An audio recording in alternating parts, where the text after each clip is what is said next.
Hey, what's up mga ka-idol? It's another day, another food trip gala na naman ang pinuntahan natin. And we're back. Back tayo sa street kasi nakailang vlog na tayo sa labas. So ngayon, back to tayo sa street foods kasi may nakita tayong street foods dito na one of my favorite kasi isa yan sa mga lagi kong kinakain, yung pritong atay. So nakakita tayo dito sa may Barangay Pasiano. Malapit lang siya sa may Perpetual Health. So halika, tikman natin. Tara. Meron sila dito breaded na ano to, isaw ng manok, no? Isaw ng manok. So 5 pesos lang to mga ka-idol. Tapos meron din sila dito pritong atay. So yan, ito yung isa sa favorite ko. So kuha tayo. Sigat na ngayon. Baka sabi ka na tayo Tayo na 4 pesos muna.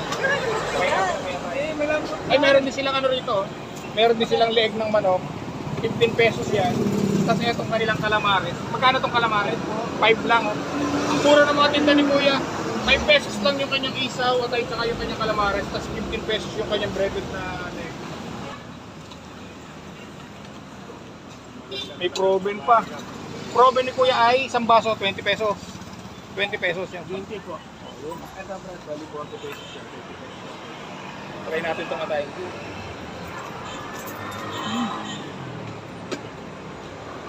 Namiss ko ito mga idol. Ang tagal natin hindi nag-street foods. Tapos ganito yung matitikman mo street foods. Wow. Kaya, anong oras ka nagsisimula dito? Alas 8 ng umaga? Hanggang ano oras? Alas 4? Grabe. Ay di tinudong mo ka ng tao dito? Mamaya-maya. Bago nalipat naman po ako ng checkpoint. Palipat-lipat ka. After mo dito, hanggang anong oras ka dito? 4 PM, tapos lipat ka ng checkpoint. Mga anong oras ka na doon? Hanggang 8. So ito rin dito.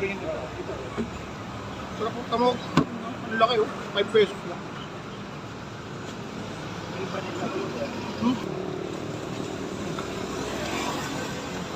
Tingnan natin yung kanyang pizza. Ito 5 din.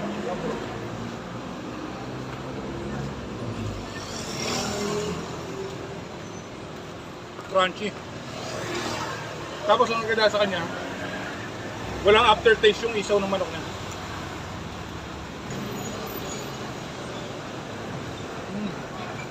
Try natin itong kanilang calamares.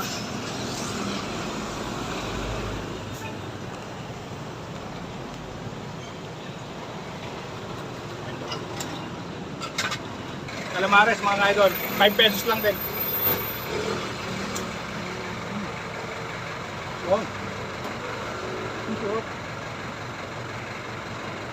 Ang lambot ng ano niya, ng pagkapusit niya.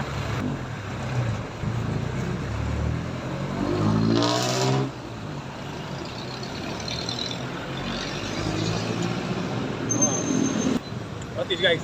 15 pesos oh.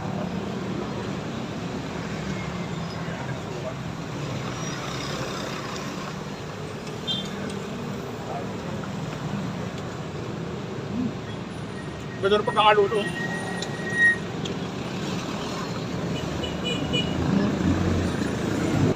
Kung gusto nyo matikman tong street foods ni Kuya Jojo, dito nyo lang siya makikita sa may Pasiano. Kabilang karsada lang siya ng Perpetual Health tsaka Dali. So nandito siya hanggang 4 PM. Then after ng 4 PM, lilipat siya sa may checkpoint hanggang 8 PM. Saan sa checkpoint ka na pwesto? Kay Nissan. So yun, nandun din siya sa may Nissan hanggang 8 PM. Makikita nyo siya. So ayun mga ka-idol, kung nag-greet din kayo sa food trip gala natin ngayong araw na to, pasyal na kayo dito sa may Barangay Pasiano Rizal kay Kuya Jojo Ihaw-Ihaw. Yan, makikita nyo yun yung mga tinda rito. So hanggang dito na lang mga idol, maraming salamat sa patuloy na pagsama at pagsuporta sa mga food trip gala na ginagawa natin katulad dito. Kita kayo sa our next vlog. See you guys.